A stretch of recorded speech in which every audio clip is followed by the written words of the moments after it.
This is a Bulldog Radio podcast. Perfect.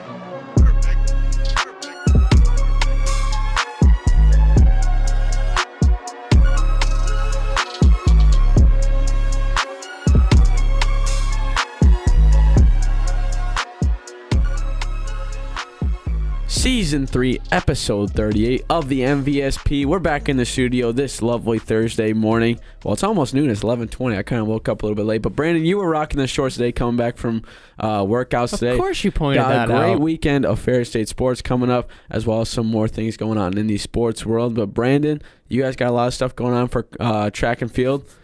Basketball's got something going on. Ice hockey's got something going on. Tennis has got something going on. So it's going to be a good weekend. Busy as a bee. And by the way, I just came from lift, so I was too lazy to put my sweatpants back on. But I was wearing it's so cold, dude. Yeah, what's the technical temperature right now? Actually, don't even tell me. I don't want to know. But anyway, I'm crazy. And that's all we learned on this episode. But lots of sports and we'll get into 16 degrees, and you're rocking your shorts too. These aren't like the down to your knees. You got like 7-inch inseams shorts. Oh my gosh. Yeah, I'm technical. How are you doing that? Hey, I'm just. Bro, I was rocking mittens while I was walking in here. I saw that. Hey, I'm just built different. That's all. I guess so. That's all we know. Anyway, Ferris State Sports Report. We jibber jabber too long on this show. First off, on the hardwood. Lake State is in town tonight. If you're listening to this episode as you air, hey, you are awesome. And don't forget to subscribe on whatever podcast platform you're on. But tonight, 5:30, 7:30 on Thursday, January 20th, both women's and men's will be taking on the Lakers of not Grand Valley, Lake Superior State. It's at home. Tickets are still available, and you can purchase them as it is. But looking at both these games, I mean, very winnable games, both sides. Lake State, middle of the road team. They have pulled some surprises, like their men beat Saginaw this year, who's a very, very formidable team. And I think you definitely look at these games as winnable.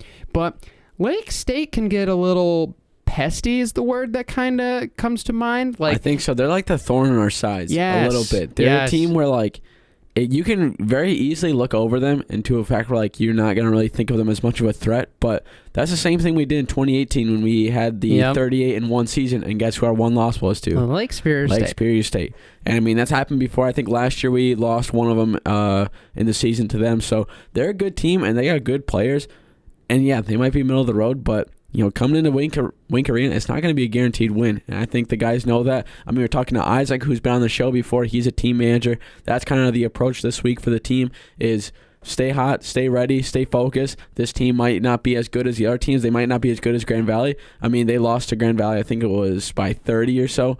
But, you know, Lake Superior State, they can bounce back with the best of them. So if they can kind of stay focused, I think we'll be able to do good. Yeah, I mean, just being able to take care of the basketball and let our offense do what it do. Because, I mean, we're one of the best shooting teams in Division 2. And when we're hot, we're hot. And we've seen just insurmountable numbers in the scoring column, triple digits multiple times. I know we mentioned last episode, Joe mentioned the 112-point average over like the last 10, which is bonkers. Ridiculous. But anyway, I mean, looking at the scouting report for Lake Superior State, Malik Adams is definitely going to be one to watch. He's one of their best scorers. He's a redshirt senior. He's coming back for his final fifth year. One player of the week 2 weeks ago. Yes, he's a very good scorer. He is a elite scorer, and we're going to have to make sure he's locked down, or because he was really one of the big reasons why they got us last year, was because he really got hot later, I believe, in the second half in that game, if I remember correctly. But that was also a long time ago. But Justin Fisher, also a really good player for them. David Moran, a lot of those guys have really made together a pretty solid team, because, I mean, they don't necessarily have the resources up north compared to some of the teams down here, but, I mean, they've still put out some quality teams, and, I mean, they're certainly, like we mentioned, they're not going to be one we can overlook, because, I mean, that's when we'll get bit in the butt. Yeah, for sure. But, I mean, we got the reigning North Division Player of the Week, Dorian Louis, coming off a great game, as well as Walt Kelzer, who is the best player in the league. You cannot tell me otherwise. And we got Logan Ryan, Vejas Cruzuz, all these guys who can take over games pretty easily. So And I said, I'm excited. I'm going to be a little bit late to the girls' game today because I got class. Unfortunate. But, I'm already going to be raring to go on those stat sheets. And I think I'm live tweeting today, too. So check that out. That'll be me. Hey. I'll be shooting out the tweets today. Well done. But speaking of the women's game, they'll be in action as well. 5:30 tip-off time. Men's game is at 7:30. Forgot to mention that. But that's another winnable game. I believe Lake Superior State's is the 7th or 6th in the table right now in the conference. So very similar to the men's side. But I think this is also a very good game for us. Coming off the Davenport win, that was obviously a nice bounce back after the dreadful loss to GV. But we'll get at them again when we'll be at we're on our home floor this time. But it'll be interesting to see how Lake State plays because they've been a team that have been paused for a long time. Really, I believe since the beginning of January, they've now postponed 4 games. And they've postponed Saginaw, Wayne State, Davenport, and Grand Valley. Yes, so, according to my kindergarten counting skills, that would be 4 games they have missed due to COVID. And not to mention, 2 of those teams are really good. Mm-hmm. And those are 2 tests to really better yourselves, especially against Grand Valley and Saginaw Valley State, is who I'm talking about. And then when you go to play us, it's like, wow, we've been sitting for 2 weeks, 4 games that we haven't been playing. It's going to be tough, especially when you come. Last team you played was Southern New Hampshire, and you haven't played a GLIAC opponent in 5 weeks, almost a month and a half. So when you go into those games, it's like, now you're on the road too, so it's going to be a tough test for them. But it's going to be a tough test for us too, especially coming off the Davenport win. So yeah, it'll be interesting.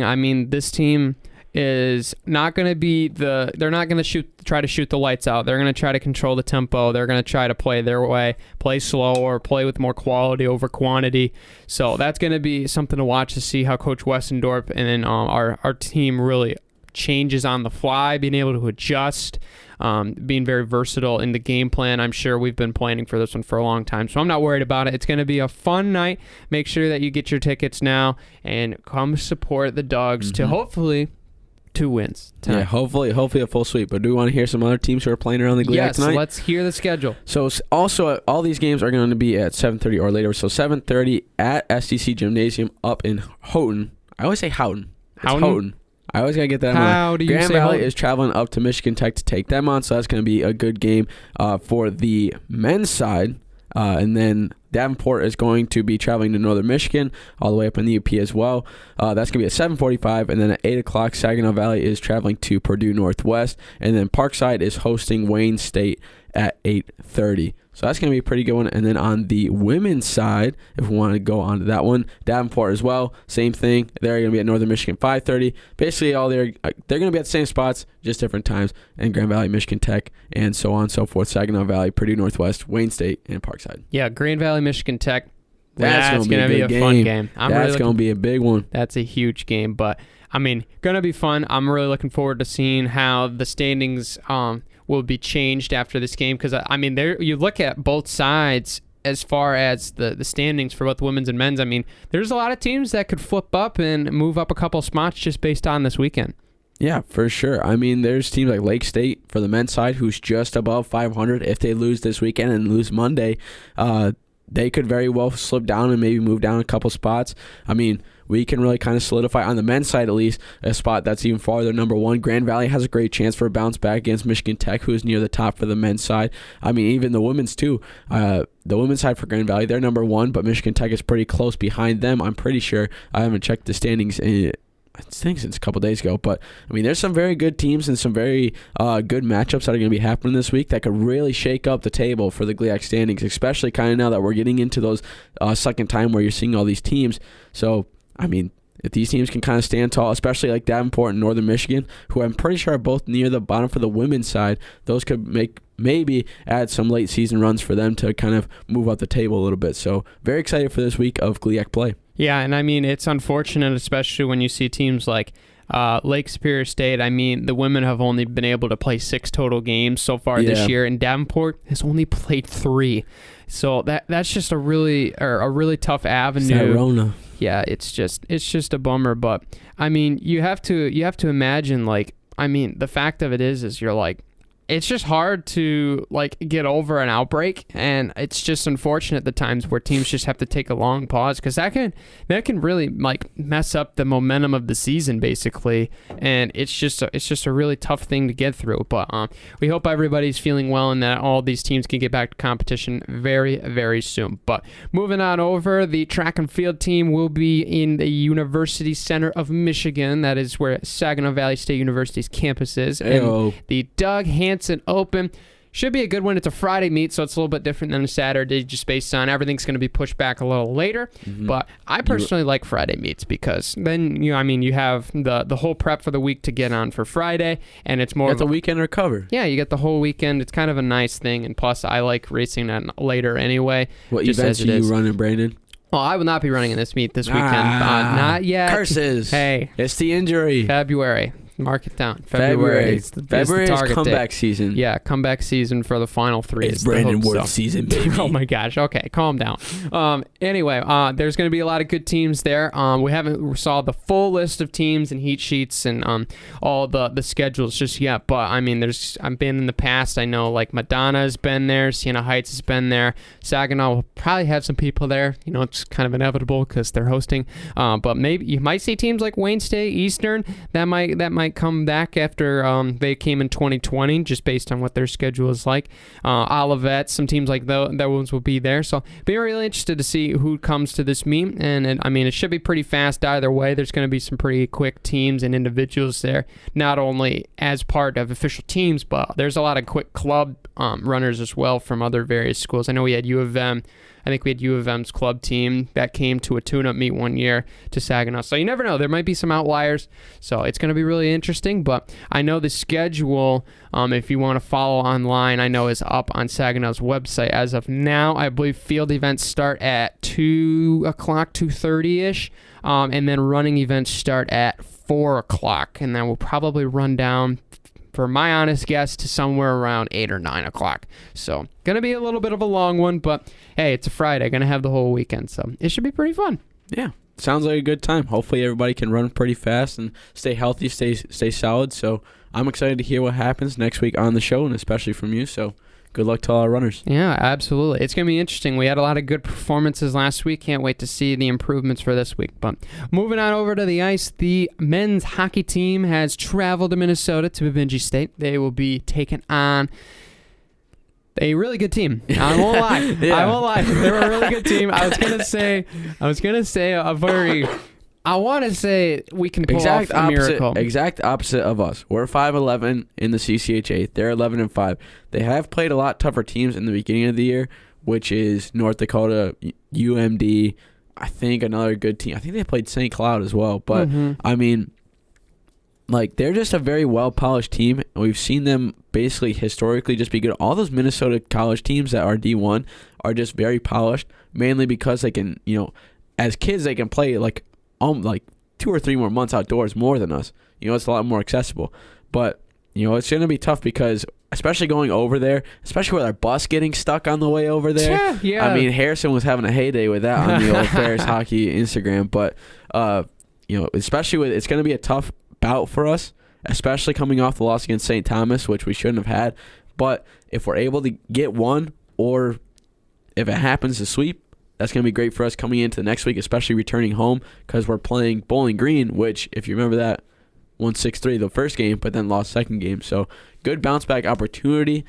But Bemidji, one of the top teams in the CCHA, only 2 games behind Minnesota State. So it's going to be a tough one. Yeah, the Beavers are a very good team, and the fact of it is, they're like a team that can surprise any team. I mean, I'll be honest, like, I wouldn't consider them like the surprise of the year being near the top. I definitely say like Northern pulling out some of the wins that they have has been a huge surprise. But hey, we've had some surprises too. But I mean, you look at Bemidji, they've always been pretty solid.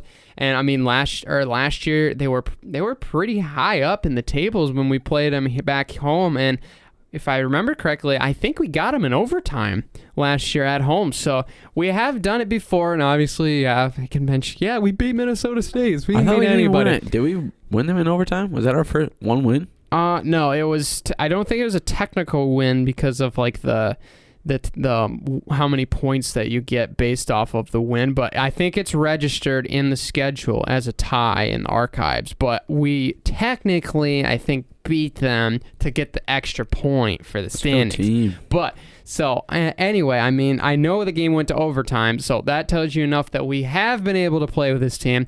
I'm not necessarily saying that it's going to be a guaranteed 7-0 sweep both ways. I will not say that because I think we both know that might sound a little out there.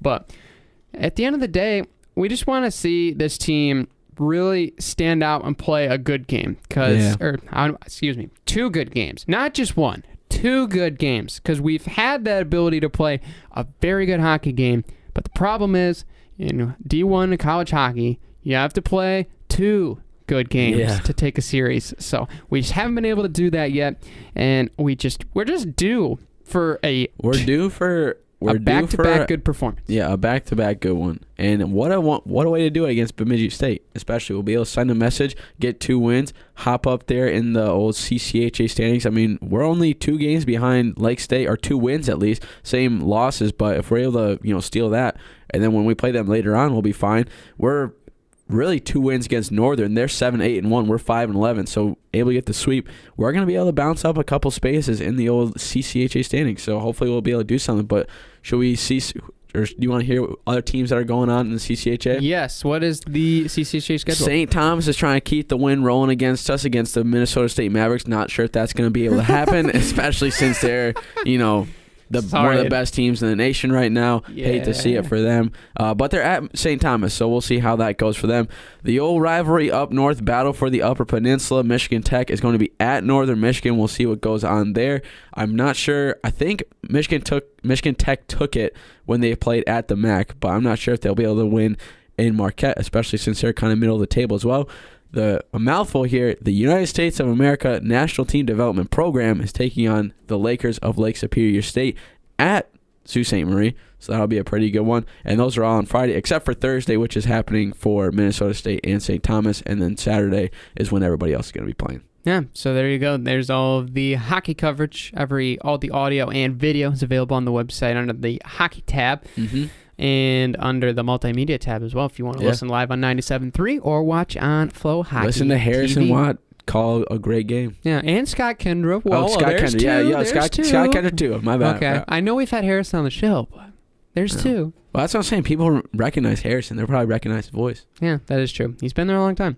Anyway, final bit of the Ferris State Sports Report. We have tennis once again. This time, the women's team will be traveling to Western Michigan to take on the Broncos in an exhibition that I believe is registered for Sunday, if I read that correctly, at 11 a.m. So the men's team went last week. Now it'll be the women's turn.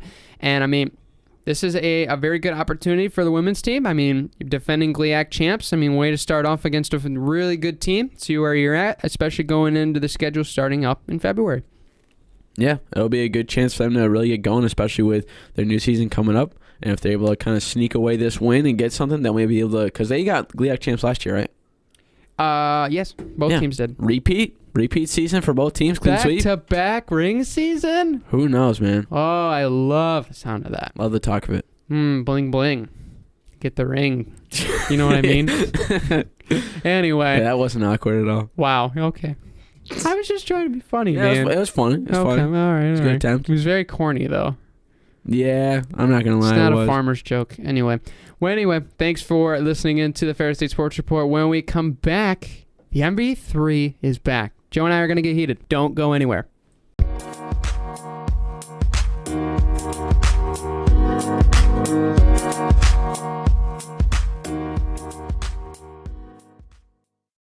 Welcome back. Second half, starting off in the pro sports world. We are now looking at the NFL postseason down to 8. Going to be a great divisional round of football. I'm really looking forward to it, Joe. We're going to get into our picks this week. And hey, I mean, you can, like Deion Sanders says, don't bet on my picks.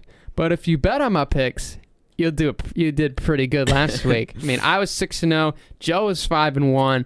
So hopefully we keep that success rolling. Maybe we keep it 4-0. Who knows how it's going to be. But hopefully we can have a little bit of a disagreement and get ourselves rolling here. But if you want to start with the first one, Bengals and Titans, I think the Titans got to be one of the most overrated teams this year. Oh. I think Bengals are going to take this one. All right. You're riding with Joe. I mean, yeah. I don't know, because, like, they didn't Derrick Henry might be back, so I'll give them that. But Derrick Henry off of injury, I don't think is going to be enough for them to propel them past the Bengals. Joe Burrow just been really good, really solid lately. He has Jamar Chase. He has guys around him who can really do well. I mean, it's Bengals' first playoff win in 31 years, so you know that they're going to roll it. It's not just going to come in one. It's going to come in twos. I don't think they're going to make it past this. After this round, I don't think they're going to win against Titans, but I don't think they're going to make it past the round after that. But I think the Titans got to be the most overrated team. When they don't have Derrick Henry, they're nothing. Not so fast. But Derrick Henry is cleared to return. He cleared contact. All right, off of injury, we'll see what happens. Yeah, in practice, nobody's hitting him hard. He was a contact practice though. That's the thing. In a contact practice, nobody's hitting like as hard as you wouldn't. Like, yeah, but you're not going to beat up your own team. Sure, but it's Derrick Henry. That's all. That's my point. It's Derrick Henry. He's ready to take on anybody, regardless how much rest he's had. But my argument, the Titans, since 2018 under Mike Vrabel, they know how to prepare for teams with a week's rest. They're 8-0 in games where they've had over 9 days of rest on a bye. They're one of the best teams coming off of that break time, and they make up some of the best game plans, and they've played some of the best football during then. So I'm going to roll with the Titans. I know the records definitely don't approve my pick. They more approve Joe's, and as the Bengals won last year, but it could be revenge season. I want to see the Titans defense step up, and I want Derrick Henry to show the world why he is the best running back in the NFL. I'm going to go with Titans. I'm going to say, I don't know if we're doing score. I'll say Titans by 7. I'll just say Bengals by 7, and it's going to be a sort of high scoring, but it's going to be 21-14. Oh, okay. We're doing actual scores. All right. Give me 30-23. I think defense is slow. All right. I think Bell's going to take this one. All right. I don't know. Derrick Henry's good, but I just have a feeling about this one. And also Titans, I think, because if he's not around them, because if they had to play the first round, if they didn't get the bye, they would not be here. Yeah. I don't think so. They would not have been able to perform that well against a playoff team that well. I mean, yeah, it would be kind of one of the lower ones, but a playoff team's a playoff team, so they wouldn't be able to beat them, I don't think. Hey, you never know, though. You never know. It might just be the way that this whole journey was supposed to be. You never know. Who knows? They might have got the bye for a reason, so they could have Derrick Henry back, so they go win the Super Bowl. Who knows? We'll find out, though. The second game, San Francisco. Nice upset pick, Joe. And Green Bay. Yes, sir. This is a toughie. I think right now the odds are shaping to Green Bay as they beat this team back in September.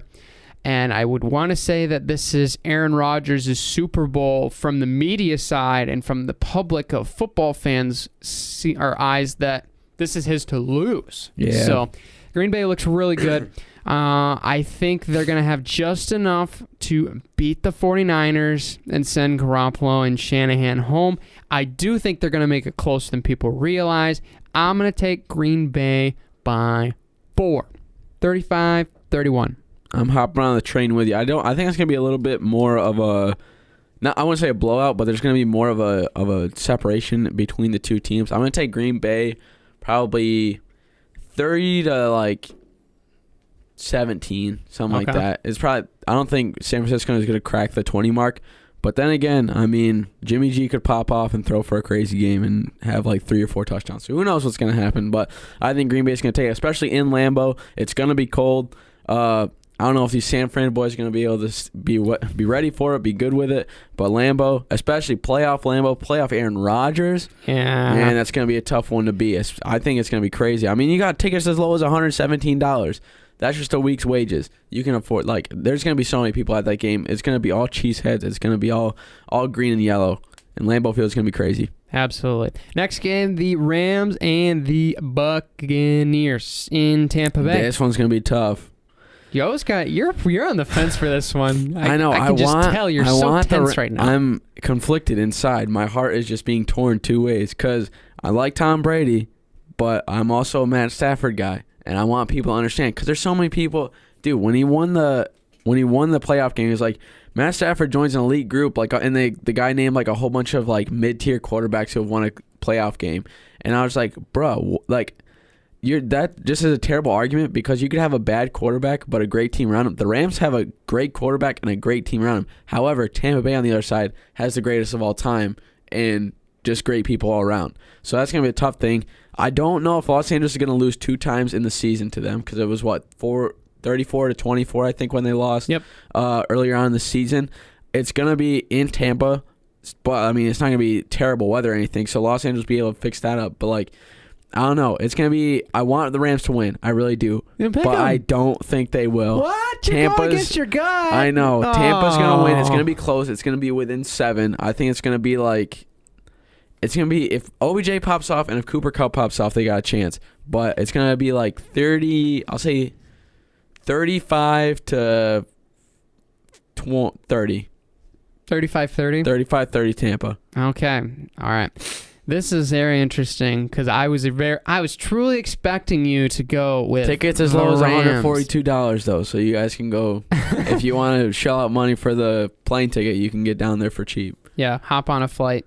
Get you moving on. Yes, sir. Yeah, you're gonna have to go. What you got, Brandon? Quick, fast, and hurry. Well, I'm torn now because, of course, this is a competitive game and we want to beat each other. So I was fully expecting to go with the Rams. I could go the risk it for the biscuit pick here, but I think I am also going to go with my original gut.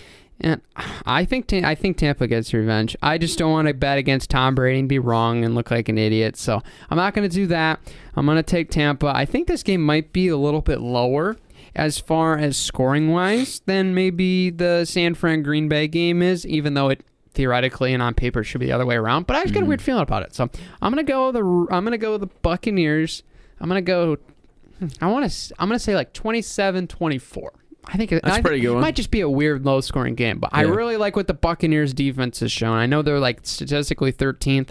Yeah, they're better than 13th. Yeah, way and better I think Tom Brady will definitely be able to pick apart the defense a lot better than Kyler Murray is, and like his offensive line, I think, is going to be able to hold him down a little bit better than what Arizona's was able to do because I mean every single snap Kyler was just pushed out of the pocket. But I think with Tom Brady being a pocket specialist, he's going to be able to get the offensive line to do what he wants them to do, and he's going to get time. I mean, he might get rushed a couple times, but when Tom Brady's rushed, he doesn't make mistakes often.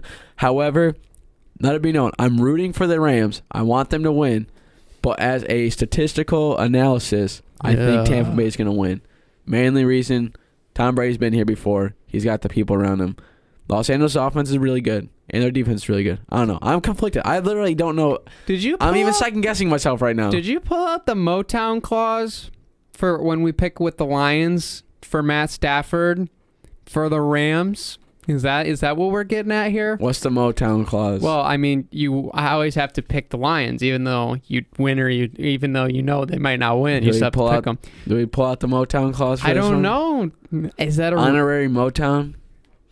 I don't know. I don't know. I literally don't know what to. I'm going to stick with Tampa Bay, but I'm rooting for Los Angeles. Okay, there you go. Final game: Buffalo, Kansas City, Sunday night, 6:30. Man, this one's cheap. Tickets as low as $100. Quick buck on it. $100. All right. Is there a reason that we can say Bills get past Kansas City? I don't know, man. This is going to be a tough one to choose, especially it being in Kansas City. Because, I mean, when they're playoff teams or when it's playoffs and they got the home crowd, it's almost impossible to beat them. So I'm going to go Kansas City. I think it's going to be a little bit more... I think it's going to be low scoring, to be honest. I think it's going to be like a 14-10 or maybe even like a 21-14 type thing. It's not going to be super high scoring. I'm going to go 14-10 Kansas City. Oh, that is really low. Okay. I would definitely say you look at this game. Kansas City is the favorite. I mean, the Buffalo beat them 38-20 last time at Arrowhead. There's no reason why that they shouldn't be able to bounce back in this one. Mm-hmm. So I'm going against everything that makes sense. Give me the folding table. Give me the Mafia. step. I'm jumping through the folding table. Give me the Buffalo Bills to beat Kansas City twice in the same year at Arrowhead. I know it sounds crazy. This will be Sean McDermott's first road win in the postseason, and they will be in a potentially with the Titans, which I think gets them a chance to the Super Bowl. Oh, my goodness. I'm excited. Give me the Bills. Bills Mafia at the Super Bowl, bro. That would be insane. Oh, my goodness. What a game that would be. Okay, so I've told people this. I would personally, my ultimate dream of this season would be to see Buffalo and Green Bay play in Denver at like negative 20-degree temperatures. I want Ice Bowl 2. That's what I want. Ice Bowl 2. But I don't think it's going to happen. But anyway, I'm still rooting for it, and regardless that the Super Bowl is not going to be held in Denver and it's going to be held in Vegas. Yeah. In LA. But I'm going with the Bills. I know I'm crazy, but hey, if I get it right, I'm going to look like a champion. Plus, I got to take one upset at least. Well, I always got to take the upset. So I am taking the Bills. So those are our picks. For the games, we've brought back another special segment here. We've done it before. You guys seem to have liked it, so we brought it back here in 22. It is courtesy of the Pickinem Build Your Squad. If you don't follow them on Instagram, you should, because these are really cool critical thinking skills. I know they came out with the be the GM for this team. I think those are sweet. You can picture yourself as a general manager. Really fun account you can follow. We are going to be doing a rookie grid. Build your squad with $8, and there are 12 players on this list. 4 of them, each for a specific dollar amount: $3, $2, or $1. You have to pick a quarterback, a running back, and 2 receivers. So the quarterbacks, $3 Mac Jones, $2 Justin Fields, $1 Davis Mills. Reminder, these are all rookies. Mm-hmm. $3 running back Najee Harris, $2 Elijah Moore, $1 Chuba Hubbard. And then the wide receivers for $3, Jamar Chase, Jalen Waddle, $2 Amon-Ra St. Brown, Devontae Smith, $1 Rondale Moore, Josh Palmer. Okay, so those are the grids. Here's what we got. We're going to go across the row here, starting with QBs. You can go first, Brandon. I'm going first. Okay. Based off of, and obviously, this is not going to be factoring coaching, right? This is going to be off of strictly ability. So strictly abilities. Yes. So I'm going to take Fields for $2. I feel okay with that. I would like Mac Jones, but I personally like a couple other players on this list for $3 that I will show you in just a second. But I'm going to take Fields. I think he's been very held back in Chicago. I think they need a new offensive mind in there to help fix the scheme, and they're certainly on their way to do that. And I think that's the right move for Chicago, especially moving forward. And I think Fields can be a much better quarterback if he's got the right tutelage at the home. So I'm going to take Fields for $2. That's true, because he is honestly, I think Matt Nagy held him back, and I think Matt Nagy had a problem with accountability. I think he was very quick to take credit for a win and take credit for the good stuff, when he didn't really do much, but he was very quick to put the blame on somebody else. Yeah. And I think when he made choices of putting Fields in spots where it's a rookie quarterback, rookie quarterback, and he's not going to be able to win those games. He's playing against these incredible teams who are excuse me, I got some in my throat. Jeez. Oh! It's not COVID, I swear. I just have some in my throat. Get out of the studio. Regardless, right so I don't think that Matt Nagy and Justin Fields' relationship was the best. I'm not going to go with Fields. I'm going to go with Mac Jones, because I like how I honestly thought you were going to go with Mac Jones, and I was thinking about I could make a case for Justin Fields, but now that you gave me this chance, I'm going to take Mac Jones, obviously. Merry Christmas. I think he's a guy who, we've seen him in college. He was a leader. He was able to get that team going, and now we've seen him in the NFL. Of course, we're taking out coaching, so the Bill Belichick relationship doesn't really matter, but him being able to, I think, really mold into a leader just anywhere that he goes, and to be able to just be that guy that's able to, play well every time and really be consistent, I think is great. And for him to make the right choice most of the time, he's very good, and his QBR is pretty high for a rookie, and he's just doing really good. So I'm going to take him, because I think whoever I put around him, he's going to be able to find, he's going to be able to lead, and he's going to be able to really make the team better. All right, so there we go. My next selection here in the running back department, I'm really tempted to, I really kind of want to go in the direction of, I like Najee Harris for $3 a lot, but I think based off of my gut here, I'm going to go with Elijah Mitchell, and here's why. I love what Najee Harris brings, and I certainly want to put him on this team. I'm just thinking more overall, if I'm building a team that needs a better scheme, I really want more speed. So I want Mitchell over Harris, especially in my preference of team where I want to do more outside stretch, toss, zone reads, jet spread, that type of stuff. So that's because that's my squad. Obviously, my squad. It's not Joe's squad. So I'm going to take Mitchell. I think he's been very underrated, and obviously he's been bouncing in and out of lineup due to the injuries to some of them. But when he has been in there, he has been electric. Really love what I see. As much as I love Najee Harris, I like Mitchell's value for $2 more for the receiver, potentially at $3 that I'll say in just a second. Whoa. Joe, your next pick. I went expensive the first one. I got to go cheap here. I'm going to go with Chuba Hubbard, mainly for the reason that I think he did really good with the circumstances that he had to go for. I mean, Christian McCaffrey goes down. He has to step up. 5 TDs, not too bad. He did what he needed to do when he came in. 612 yards total. He's able to do the job and get it done. I mean, 3 yards average or 3.6 yards average too. So you know that when the ball's given to him on first, second, or third down, he can get some solid yards to be taken out and maybe give you a better situation in those times. So when I have to put it on the ground, I'm going to take Chuba Hubbard. Not the best option out there, but I think he's the right option for my team to be able to pair well for the guys I'm about to pick, as well as go with Mac Jones and have that running back quarterback relationship. So Chuba Hubbard. Not the best guy available right now. However, I think he's the best guy for my scheme. Okay, there you go. So finishing out the receivers. So my team with Fields and Mitchell. I really like the speed ability, and I like Justin Fields' ability to throw the ball downfield. So I need a downfield target. And who has been better than that this season than the man, the myth, the legend that we thought could not catch a football as an NFL wide receiver? I'm going to take Jamar Chase, and I'm going to put him there. And that's definitely a position that I would look at as far as I need a big play, and that's certainly a guy that I would go with in that direction. And, I mean, he can do it all. He's a good route runner. We've seen what he's been able to do with Joe Burrow this year. So I really like his versatility as well as his big playmaking ability down the field.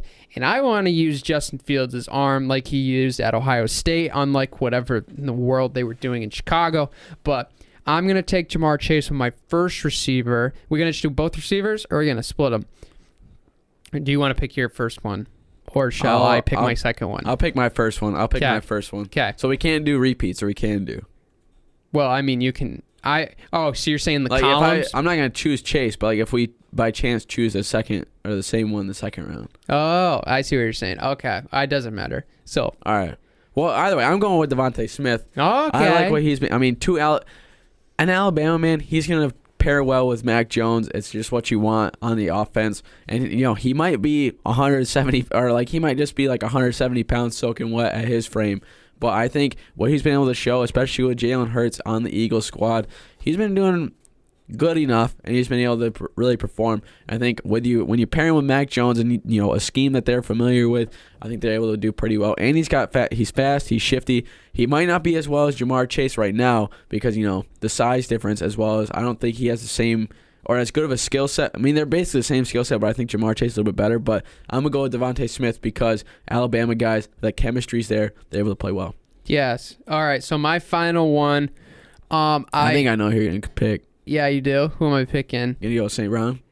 No, I can't go St. Brown, actually. Oh, you can't. I can't. Otherwise, I would, yes. So, yeah, because you chose based off of you don't got enough money. Based off of the grid, I'm assuming this is okay. Joe, you can scream at me if this is not allowed. But based off of the grid, it might seem a little sus because you're supposed to move left to right. But I'm going to take Rondale Moore for $1 based off of I respect that. it. So I would want Rondale Moore. I really love his. I just don't know what's been going on with him in Arizona. They haven't given him the football, and that's not his fault because Kyler has just been on a tear at the beginning of the season. Then you got AJ Green's just resurgence into the NFL as a top receiver for a little bit. And then, of course, you got Christian Kirk, who's really taken that role. And then, obviously, D-Hop until he was injured. So, just hasn't had enough of the ball, really, to truly, make his value worth. But I really like what he has as far as his speed. I like the idea of him using that jet sweep in the spread that I have really came to love watching some of these NFL teams perfect it, like San Francisco. Arizona's done it a little bit too, so I'm going to take Rondale Moore to pair with Jamar Chase, with Elijah Mitchell and Justin Fields. That's my team. All right. Rounding out my team of Mac Jones, Chuba Hubbard, and Devontae Smith, I think you know who I'm going to pick. Do it. Amon-Ra St. Brown. Yeah, good pick. Arguably not arguably, he is the steal of last year's draft. Yes. I mean, breaking records for the Lions franchise. First rookie with averaging 8 receptions a game. Incredible performance from him, and he's able to I think he's able to pair well with Devontae Smith and what Mac Jones can do. 2 great receivers with a great quarterback, and then a running back who can do the job when it's given to him. I think my squad will be able to do some pretty good deals, especially, I mean, if we're talking, I already got a pretty good offensive line if I got, people already around, but I think if you were to build a team around those 4 guys, like as young players, you could have a scary good team. And I mean, if I was a GM, I'd say you got to give me a raise because what I chose is a pretty solid team. I think they'll be able to gel pretty well together because Amon-Ra St. Brown, he's able to do well. He's he isn't Megatron, but he's Megatron-esque. He's not there yet. He has the possibilities to. I mean, he's not the same size and stuff like that, but, it's reminiscent for us Detroit Lions fans. Devontae Smith, still good. Chuba Hubbard, give him the ball. He can do something good. And then Mac Jones, the leader, the guy who you can turn to when to make a big play. Need a big throw? You got it. He needs to scramble, get 5 yards? You got it. Okay. You need a leader? You got it. All right. Not a bad team. I think it's the second best team that I think somebody's picked recently. Yeah. I think it's the best team. No bias. All right. Anyway, maybe you know what? Set it to social media right now. Go to our social media and vote which team's better, and then we'll just see who comes out on top.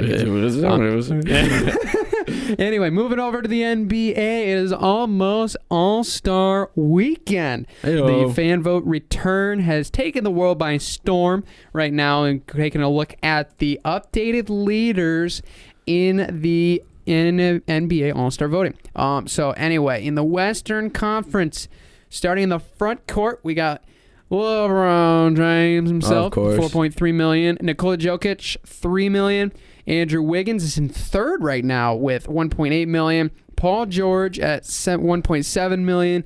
Anthony Davis, $1.3. Draymond Green, $1.2. Carmelo Anthony at about $886,000. Karl Anthony Towns, $850,000. Rudy Gobert, $419,000, and DeAndre Ayton at $344,000, round out the top 10. When I say those, Joe, I know you have a couple comments on it. Which guys should be knocked up as far as overall performance compared to the fan voting? I don't know, because, here's the thing. I've been, paying a little bit of attention to NBA. I thought if you've been watching a while, NBA is not, my favorite sport to watch, but I pay attention to it. I follow places, so, I know, the current events and, if players are playing good and stuff. But, I think it's also just has to deal with, who you play for. Because I think Rudy Gobert should have more points. I mean, he's already on the team for Western Conference, but I think he should have way more points for Agreed. He's a great defensive player. DeAndre Ayton honestly surprises me. I mean, Phoenix is obviously number 1 in the West, so they're playing pretty solid. Are they number 1 in the West? As of now, yes. Yeah, sick. All right. Knowledge is still there. Still trap mind I got. But DeAndre Ayton, I think he should go up a little bit. I'm surprised I don't see Devin Booker here, to be honest. But, well, we're on the front court. Yeah, front court. So I guess that's I guess I got to wait to see if he's going to be on there. But, some of these guys, Rudy Gobert should have more votes. Karl Anthony Towns, I'm surprised has that many votes. Carmelo Anthony, I'm also surprised has that many votes. Draymond Green, yeah, that's about right. Yeah, I think the Laker bias definitely come in. I'm glad they gave Paul George a little bit of credit because he's had to really kind of. Yeah. I think all the Clippers fans have voted for Paul George right now. Yeah, he's carrying the Clippers right now. They're just a shade under 500 and haven't really been talked about because they're doing everything without Kawhi compared to what the Lakers have done with Carmelo, Anthony Davis, LeBron, and others. Ouch. Doesn't look good. Speaking of the backcourt, we'll go there to the guard section.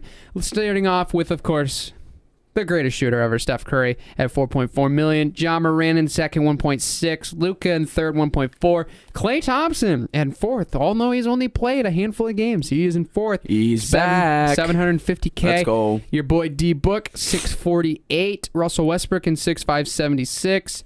Chris Paul, $561,000.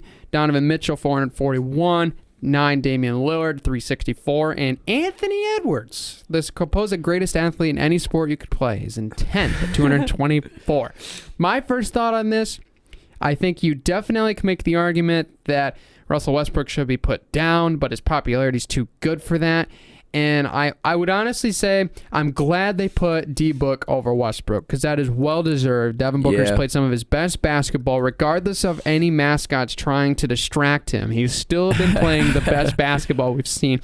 And look at Doncic has been a monster. And I can tell you personally, our friend Keith Richards that was on one of the previous shows a while back, you can check that out in the feed. I'm playing him in fantasy basketball this week in our Keeper League, and he has Luka. And he dropped a 60-burger on me, so Jeez. I'm going to have to make a huge comeback here. Luckily, I do have the Joker himself, but he only got me 50. I got to get 10 points back somehow, and it's not looking too good. But I am surprised Klay Thompson is very high up this far just because he hasn't played a lot. But he's Klay Thompson. Yeah, it's Klay Thompson. It's his first game back, or first year back in like 2 years. I kind of wish Damian Lillard had a little bit more love, got tossed up there some more, being, Portland guy. Or I'm not really a Portland fan, but him being the Portland guy and just being loyal to that team, him being good, I think he should have been put up a couple more. I'm glad Chris Paul's on there because he definitely deserves it. He was kind of he's honestly one of the main reasons why Phoenix is so good right now. I think he's able to, give Phoenix what they didn't have. I mean, because you had DeAndre Ayton, who's really good, Devin Booker, who's really good, but I think he's just that missing piece that was really fit well in that puzzle. But other than that, I kind of like where everybody's at. John Morant is really deserving of where he's at. Steph Curry, obviously, like you said, greatest shooter of all time. I think he deserves all those votes. Though you can definitely tell, a lot more votes are spread out here because a lot of, the big-name players on the front court, and you can see just a lot more, lower, half a mil and, lower than that votes. Yeah, I would say that the Phoenix Suns guards in the backcourt should definitely have the recognition that they have on this list. I think they could be a little higher. But, I mean, yeah, I would definitely say Chris Paul should flap Westbrook as of now, but I know that is kind of recency bias, so I could understand that. But anyway, moving over to the Eastern Court, we'll start on the front court with the bigs. KD leads the way at just above $4 million. Giannis not too far behind at 3.8. Joel Embiid 2.3. Jason Tatum fourth, 1.1 mil. Jimmy Butler 978,000. Then there's a huge drop off to 6, which is Jared Allen, the Cavalier, 341,000. Bam Adebayo in 7th, 282. Pascal Siakam 244. Miles Bridges 230 at 9, and LaMarcus Aldridge at 216. I will say this, that when you look at this list, I think it's pretty well represented as far as the front court, but I will say that the fact that that you would see such little votage for Tatum and Butler is slightly disrespectful, but I can understand because they're just not KD, they're just not Giannis, and it's hard to compete with those guys in the same category in the Eastern front court. Yeah, I think so because I mean, it's that you can definitely tell in the Eastern Conference that the votes are much more of a disparity than everything else because 7 or 9 million shared between the first 3, and then it's about 2 million shared between just over 2.5 million, I think, shared between the next 4. So it's there's just a lot more guys who are kind of squeak in, I think my math is way off, obviously, because I'm not very good at it. But we're comm majors, we're paid to talk for a living. Yeah, but you see a lot more numbers that are starting with 3s and 2s rather than a lot more the 700, 500, 600,000 guys. Yeah, for sure. Finally, Eastern guards, DeMar DeRozan leads the way, 2.9. Trae Young, 1.5. Zach LaVine, 1.4 million. James Harden, 1.4 million, just underneath of Zach LaVine. 5. LaMelo Ball at just under 700,000. Kyrie Irving, 561,000. Derrick Rose in 7th, 373. Fred VanVleet, 8th, 350,000. Darius Garland, 9th, 227,000. And Jaylen Brown at 217,000. Will Kyrie be able to play? That is a great question because All-Star Weekend is in. It's not Charlotte, right?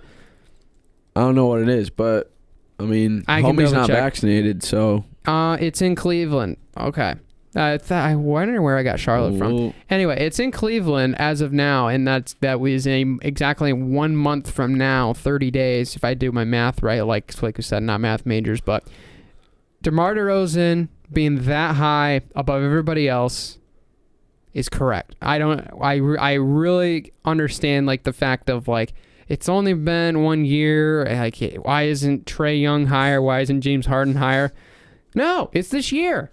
What do you mean? Why should last year have to matter in this year's voting? That's what I've heard some people say. Like, oh, this is just his 1 year. Why is he so high? It's like, the dude has been willing this team. It's the best team. Chicago has been one of the greatest teams this season in the National Basketball Association. You can't argue that. I mean, they're already at the top of the Eastern Conference right now.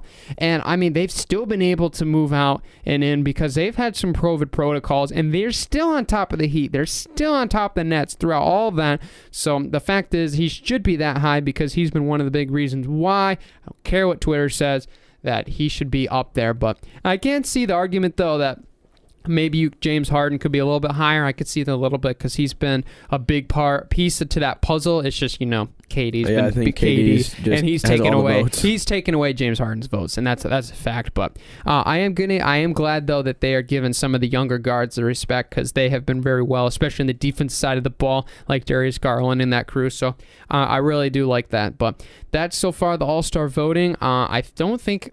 I mean, you look at a month from now, will it change? Probably. I think you could definitely. It'll probably bounce up a little bit more for some of these. Like, I think Derrick Rose will probably get a little bit more. He might break the 400,000 threshold.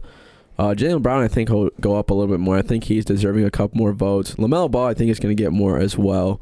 I mean, he is a good amount for, a player of his status. Being only his second year. But 694, you think he'd have a lot more because, every highlight you see of him, he's throwing down, like, between the leg assists. He's throwing crazy passes. I think he'll get a couple more, especially with this month that's got to go still. Yeah, I think if I was to make a bold prediction in the voting, I will say that Toronto is going to pick it up a little bit. I know they got some winnable games coming up. They're playing Washington. They're playing Portland without Lillard now that he's had his surgery.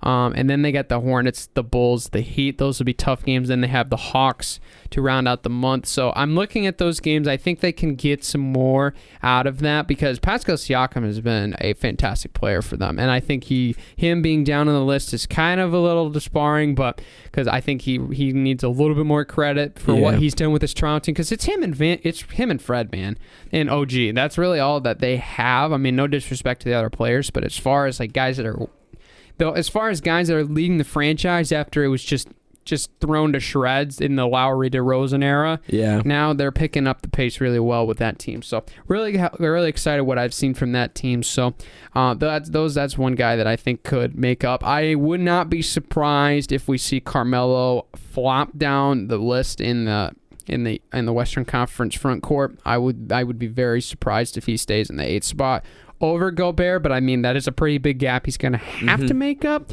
But at the end of the day, we still got voting coming up. So, it's double fan voting today. So if you want to vote on the All-Star game, you can. Your vote counts twice just for today only, Thursday the 20th. So you can do that online and the NBA.com website. But anyway, to round out the show, we promised and we delivered. The MV3. MV3, baby. Is back.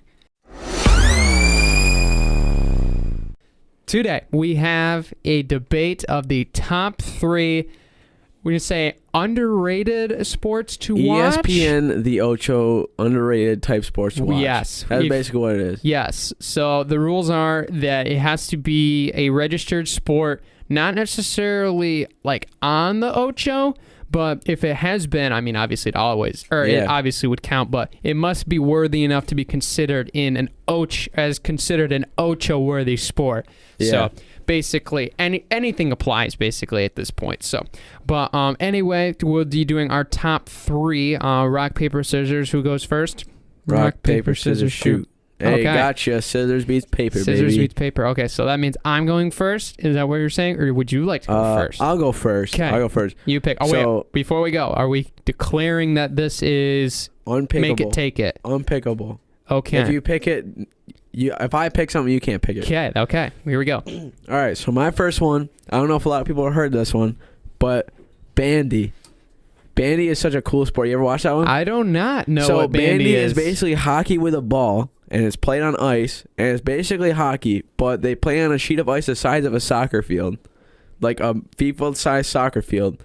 and it's 11 on 11, and the goals are like the size of like field hockey goals or whatever, but it's hockey with a ball. And so it's basically hockey, which is like why I like it.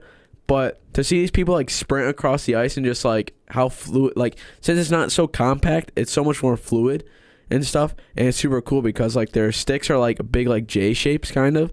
And like it's super. If you ever look up on YouTube, just look up bandy. You can like watch highlights and like how it's like played and like explained. It's super cool. I like it a lot. But I don't know. That's one that's like super. It's only played I think in like Russia and like England and stuff. I don't know if people play it in America, but interesting. It's still sick. Seems pretty sweet though. I didn't know that was a sport. So hey, you just educated me. So okay. My number 3 here. I am going to go with cornhole. That'll be my selection. I'll take the ACL with my 3rd selection. I think it's really cool. I mean, I personally play a little bit cornhole, a little bit more than casually, not just in the backyard of a graduation party, but I've been in a part of a league or two. So definitely fun, worthwhile sport for me. But just seeing what the pros do, just mesmerizing. I mean, the fact is that you could have a wall in front of the hole, and they'll throw it up and over and make 2 out of 4 times if they're elite level, and that's just crazy to me. But the level of intensity in that game and the amount of popularity it's getting is certainly something that is just astronomically crazy cool with cornhole. And just the fact that it's on ESPN now, like broadcasting championships, I mean, definitely shows that. But super fun sport, and it really shows how you can elevate your game. Not just a backyard sport, but how people can be really, really good at it. I know. That's the one thing is like, I remember like back in like 5-6 years ago when like it was first like on ESPN, it was like on ESPN2 or something like that. It was on at like midnight, but they were showing the championships in Vegas, and like I remember my mom saying, I was like, what's cornhole doing on TV? Like cornhole is just like a backyard like fun game, but like now that people are getting really good at it and people are starting to enjoy it, like I love watching it on TV and stuff like that. To be able to, I think I would have picked that as like my 3rd or something like that. But I like cornhole. I played in your league a couple times. Yes, Joe has been a part of the league before. Ayo. Played some doubles action. Played quick little doubles. Hate some dubs, you know. Oh, yeah. It's a W. Let's eat one. Just casual. Okay. All right. My second one, I don't think it's been on the Ocho, but it's still a sick one to watch. You ever seen hurling before? Oh, yes. Hurling is arguably one of the coolest games I've ever seen. So, once again, played on a soccer-sized field or whatever, but it's a mix of baseball, field hockey, and soccer at the same time. So like the rules are you have a bat that looks kind of like a spoon, but it's flat. Like it's a big old bat. And like you run around and it's got a ball like it's kind of like a baseball. And you got to run around like tapping it on your stick for like to dribble it. And like if you hit it through a field goal post, it's like a point. And if you get it in the goal, it's like 2 points or something. I haven't watched it like a lot, but the ones I have watched, mesmerized by it. It's a sick sport. Yeah. Once again, go on YouTube, look up hurling explained, and you'll be able to see it, and you get a great explanation of it. I haven't seen the video in a while, so that's why I'm super rusty about it, but there's 15 players aside, and it's kind of like soccer in that way. It's like on a soccer field, but imagine field hockey with bats, with a baseball as the ball, but you also have field goals, and you also have a soccer net. Wow, that's a lot to take in there. It's a lot to take in. It's a mouthful to say, but it's a great one. Okay. Hey, it's Irish sport. I have seen hurling as a sport before, and it is very, very unique. I would encourage everybody to check it out. I'm noticing a trend. You're picking some of the sports that probably the general public wouldn't know of, whereas I am, which is totally fine. But going into my second selection, this was a sport that I got into a little bit thanks to a Christmas present last year. All my buddies that listen to the podcast know exactly what I'm going to pick. We've played it so many times in my basement for Super Bowl parties or whatever. Darts is my number 2 selection. Ooh, I like darts. When you watch professional darts, especially in like the Unibet Premier League, dude, oh my gosh, it's so exciting. Like it is so hype. I mean, if you get a 180, which is the highest highest number you can get in a round of throwing 3 darts, I mean, the crowd just goes bonkers. It just turns into a mosh pit almost. Triple 20s, dude. Oh my it's goodness. Ridiculous. It is so much fun. And just the fact of like, and I noticed like the one things about the sports that I picked, I'm not going to tell you what the last last one is, but you might be able to guess, Joe, just knowing me. But like the sports that I've been like fortunate enough to learn how to play pretty well, and just watching the pros, just like, wow, they can do that. But not only can they do that, they can do that consistently. Just blows my mind. And just the fact that like if you know like a dartboard, like yeah, you can hit the big numbers probably pretty easily, but hitting doubles and trebles literally first tries is just super difficult. And I really respect that about the pros, is they're able to do that, and they're able to do that at the highest level on the highest stage in front of thousands and thousands it's of people. sick watching like the ones who are like playing a crowd, because like when they throw it, they're just like stone faced, and like they get it, and like they have the side, and then as soon as that third triple 20 hits, like the crowd's going wild, and it's like, oh my gosh, yes, because like it's so. And how many darts is a perfect one? 12? 9 darts, because you gotta go triple 20, and then you'd have a treble 20, three triple 20s, treble 19, 20s. double 12 out for a 1-4-4. That's ridiculous, dude. Yeah, 501 points in 9 darts. Down 9 darts, and you go down. Well, yeah, insane. Woo! It's spectacular when you get to see it. Those give you some goosebumps right there. Yeah, the triple 20s. You want goosebump sports? Google darts when it's at its highest level, 180s and 9 darters. 3 triple 20s. Woo! Those will get you going. Those will get some goosebumps, and it's gonna get you sweating a little bit. Absolutely. My last pick. I think everybody's played this if they've gone to a trampoline park. You know what I'm choosing. But to watch the competitive scene and to watch the pros do it is ridiculous. Trampoline dodgeball good is pick. probably one of the... It's a dream come true, really, to see it at the highest level. Amazing. Because when you play at the trampoline parks, you're trying to go for these crazy dodges off the walls, like flipping over the balls that are getting thrown at you and stuff, doing cool throws. Seeing the pros do it is ridiculous, because you can see some guys who are jumping like 15 feet in the air and then like throwing a ball down, and you got some guys who are like doing flips off the wall, dodging balls and stuff like that. And then just to see like how these guys are dodging and stuff, insane. If you ever watch the Sky Zone national dodgeball championships, where like there's teams from all over the world coming across, crazy thing to see. I love it. Announcers get hype, players get hyped. There's funny names too. Sometimes they have some like really funny, maybe not super PG names at all, but regardless, it's super fun to watch. My favorite team is Doom. If you ever see it, if you're familiar with it, yes. Doom is like the Patriots. You can call me a bandwagon if you want, but those guys are the best, dude. Oh my gosh, that's hilarious. Yeah, that's a good one. I know I've been able to play it before, and I mean it gets fun. It gets really fun. The only thing that stinks about it is you're like, oh yeah, I can't actually like just keep jumping around, or I'm just gonna get pelted. Like you actually have to once you're up in the air, you gotta catch it. But like when you're able to dodge like one that's thrown at your feet, and then like you kind of like contort your body a little bit to dodge it in the air, you feel like you're in the Matrix. Yeah, just do a flip. You know exactly what I mean. Yes. Anyway, number 1. There's a couple that I really want to put on this list, but like I mentioned, the MO for me is like I've played these sports before, and some of these ones, like an honorable mention I would throw out. Death diving is mesmerizing. Oh my gosh, I want to try it so bad, but I'm so scared, yeah, dude. I'm scared as well. That'll be an honorable mention for me just because it looks scary. That's the only fact behind it, but it's super fun to watch. Also, the World Chase Tag League is absolutely crazy. That is super fun to watch. Those two did not crack my top 5 though. Number 1, and this is strictly because of the sport growing to an astronomical level at the moment, I gotta go disc golf. The homie that got me through quarantine.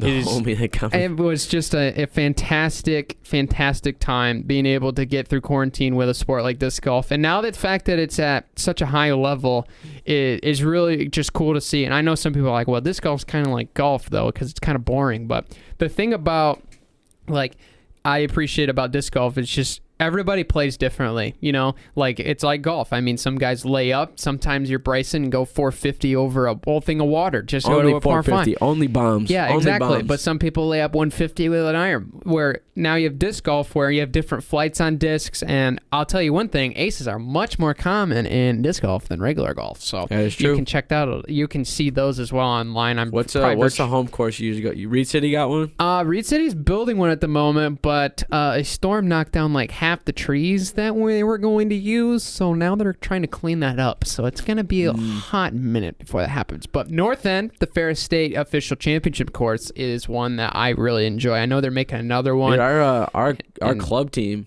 our Ferris State team, Ridiculous. Four-time national champion. Hey, if you're a big disc golfer, come on over to Ferris State and you can win some national championships. Get that hardware. You know what I'm saying? You can. Nobody on that team. Derek, good friend of mine that. We've been able to play all over the last couple of years. Shout out to Derek. But having like guys like that you can play with that know the sport well. Because, I mean, you can just tell somebody, yeah, we're going to go play disc golf. They'll grab a disc and they'll just throw it. And you're like, all right, cool. But people that know, like, yeah, understable, overstable, hyzer in, hyzer, forehand, backhand. They know everything about the plastics and stuff. Just makes the sport that much cooler. So disc golf is my number one. It has a personal touch. It's probably not the best to watch, but it has an emotional attachment. So it's my list. You can make your own list, but those are our top three. Let us know which list was best on our social media. You can follow that at the MVSP as we round out today's episode here on January 20th. We appreciate all your views. Don't forget to subscribe on YouTube. Best bits coming out as well as full shows if that's your thing, if you like the YouTube scene. We've provided that for you, but I know Joe's a big Spotify fan, so I'm a big Spotify guy. You can definitely follow on Spotify green and black, Apple. Always. Absolutely. Well, green and black. I thought you were Spotify's Michigan. Green and black. You're a Michigan fan. Why would you say Michigan that? Michigan State's green and white. Well, green and black is Spotify. Well, I don't know. It's pretty close. I mean, it's technically also green and neon green if we're talking that way, but want a break from the ends? That's what Spotify says. Okay. Anyway, guys, don't forget to follow. And until next time. Take care, everybody.